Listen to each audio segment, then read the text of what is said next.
박민 KBS 사장 후보자에 대한 인사청문회가 어제 열렸습니다. 국회 과기정통위원회 소속 여야 의원들 차례로 연결해서 입장 들어볼 텐데요. 국민의힘 홍석준 의원부터 만나봅니다. 홍 의원님 안녕하세요. 예, 안녕하십니까. 오랜만입니다. 네네. 자, 먼저 박민 후보자 적격 부적격 여부부터 결론부터 좀 말씀해 주시죠. 예, 제가 봤을 때는 뭐 도덕적인 면이라든지 또 정통 또 언론인으로서 뭐 KBS를 이끌어야 되는 어떤 역량적인 어떤 면이라든지 이런 면에서는 뭐 충분히 좀 자질이 있다고 생각이 듭니다. 자질이 있다. 자, 인사청문회 과정에서 오전에 그 야당 의원들이 집단 퇴장을 했어요. 특히 네, 박민 후보자가 특정 인사청문위원들을 대상으로 해서 허위 정보를 유포하지 말라 뭐 이런 식의 이야기를 했던 것에 대해서 항의하는 과정에서 장제원 위원장과 설전이 오갔는데 이 과정은 어떻게 보셨습니까? 예, 뭐 어떤 청문회나 좀 있을 법한 이야기인데 일단 뭐 먼저 발단이 된 게 이제 자료 요구 문제 때문에 좀 발단이 그렇죠. 됐고, 예. 또 그 자료 관련해서 이제 일부 의원들 특히 뭐 고민정 의원이 뭐 그런 어떤 문제 제기를 했습니다. 네네. 그런데 뭐 제가 2년 전에 2021년 11월 23일 김해철 사장 때도 제가 청문위원으로 들어갔었는데요. 네. 이때보다도 훨씬 더 많은 자료를 박민 후보자가 냈고, 물론 개인 어떤 정보라든지 이런 문제 뭐 안 낸 부분도 있습니다만은 자료 네. 문제도 뭐 그랬고, 또 그 뭐 허위 사실 뭐 이런 어떤 유포 이런 거는 뭐 원론적인 어떤 그런 그렇다. 입장을 좀 표명을 한 것이라고 후보자가 해명을 했는데, 네. 한때 그 때문에 집단 퇴장했다가 곧 뭐 들어와서 다시 청문이 속개가 되었습니다. 네. 알겠습니다. 이 문제가 됐던 게 사실 박민 후보자 청탁금지법 위반 여부입니다. 그 문화일보 편집국장 임기 마치고 휴직할 무렵에 일본계 다국적 기업 트랜스코스모스 코리아로부터 자문료 명목으로 석 달간 1,500만 원. 근데 요게 국민권익위원회에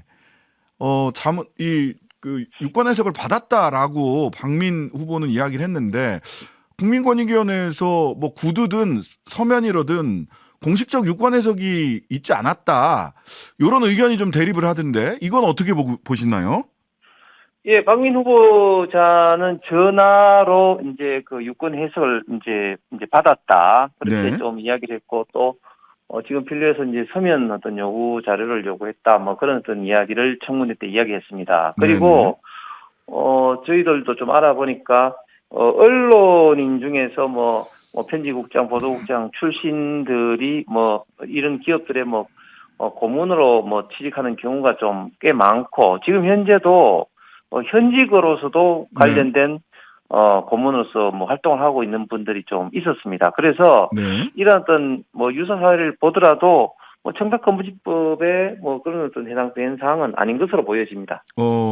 근데 어쨌든 지금 KBS 그 노조 전국 언론 노조 KBS 본부가 박 후보자 국민권익위원회에 신고를 했는데 만약 네. 말하자면 유권 해석이 그 국민권익위원회로부터 청탁금지법 위반이다.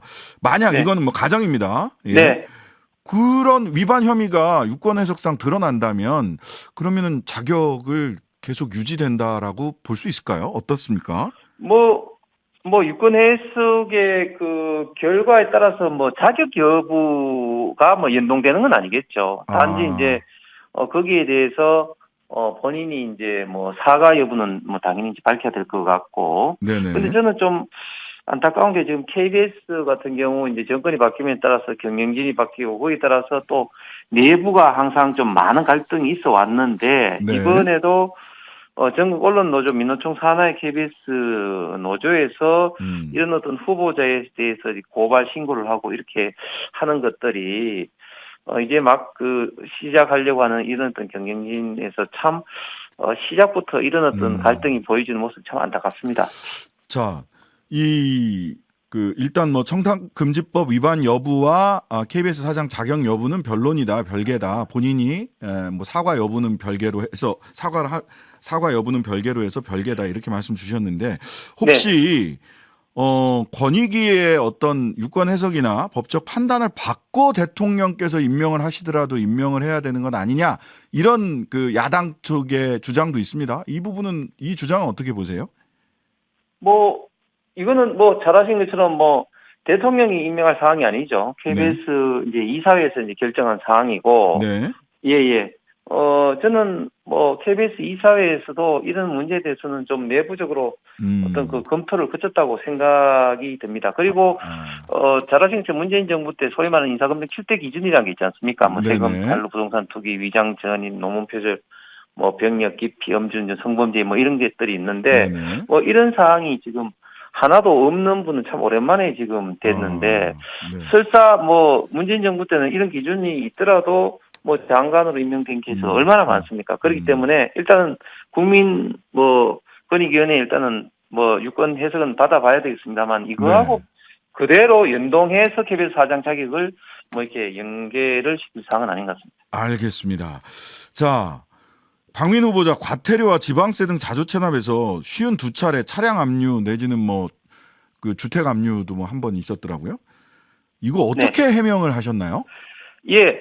뭐 이거는 뭐 분명히 뭐 본인도 이제 사죄를 했는데 아. 해명은 89년도부터 네네. 34년간 한 52건의 이제 차량 압류가 있었습니다. 주로 네. 이제 뭐 자동차 뭐 제한 속도 위반이라든지 뭐 과태료 체납이 많고 네. 그다음에 그 지방세 일부 체납은 2005년도 해외 연수 중에 네. 아파트 보유 세금 통지서를 받지 못해 네.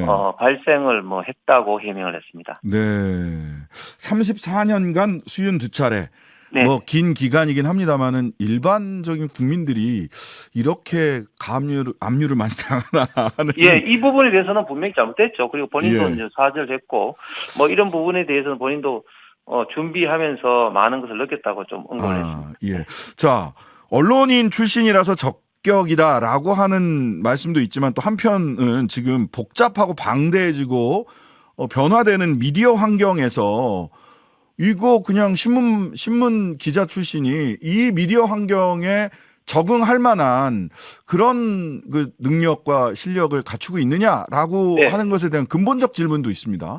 맞습니다. 그 지점이 뭐 사실 일반적 시각에서 볼 때 가장 중요하게 KBS 사장을 판단하는 기준이 아닌가 생각을 합니다. 그래서 사실 잘 아시는 것처럼 역대 KBS 사장을 보면 이제 내부에서 온 경우, 이제 외부에서 온 경우가 있는데, 네. 뭐 예를 들면 뭐 외부에서 온 경우 대표적으로 한겨레 출신의 뭐 정현주 사장도 네. 언론사 이제 신문사 출신이죠. 네. 그래서 각각의 장단점이 있는 것 같아요. 뭐 이게 뭐 네. 어떤 것이 낫다고 할 수는 없는데 방금 앵커께서도 정확하게 지적하신 것처럼 지금 미디어 환경이 방송 통신이 융합되고 그래서 다양한 어떤 변화가 이루어지는 어떻게 보면 미디어 혁명기 아니겠습니까? 네네.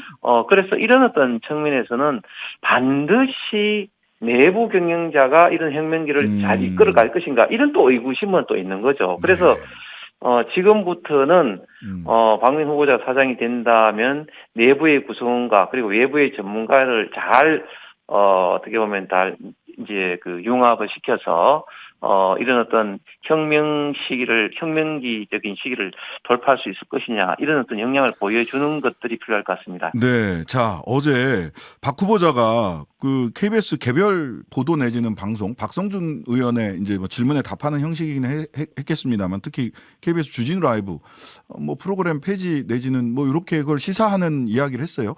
사장 후보자가 개별 프로그램이나 개별 보도에 대해서 이렇게 직접 청문회장에서 언급하는 게 이 적절한지 이런 질문도 있습니다.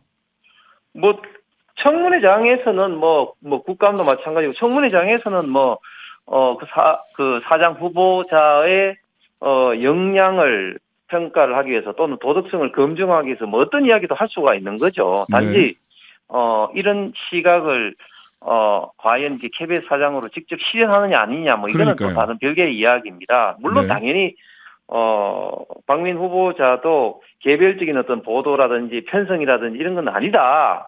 그런 어떤 전제를 깔긴 깔았습니다. 그러나 저도 국감 때 문제 제기를 했는데 예를 들면 KBS 라디오 같은 경우는 2016년도 이전만 하더라도 KBS 내부 앵커라든지 아나운서가 많은데 그 2018년 문재인 정부 이후에는 외부의 좌파적 성향의 유명한 분들이 많이 앵커를 했었거든요. 그래서 이런 점에 대해서는 KBS 내부의 유능한 인력을 활용하는 차원에서도 좀 더 많은 외부 직원들이 통용 이렇게 활용이 돼야 된다는 그런 생각입니다.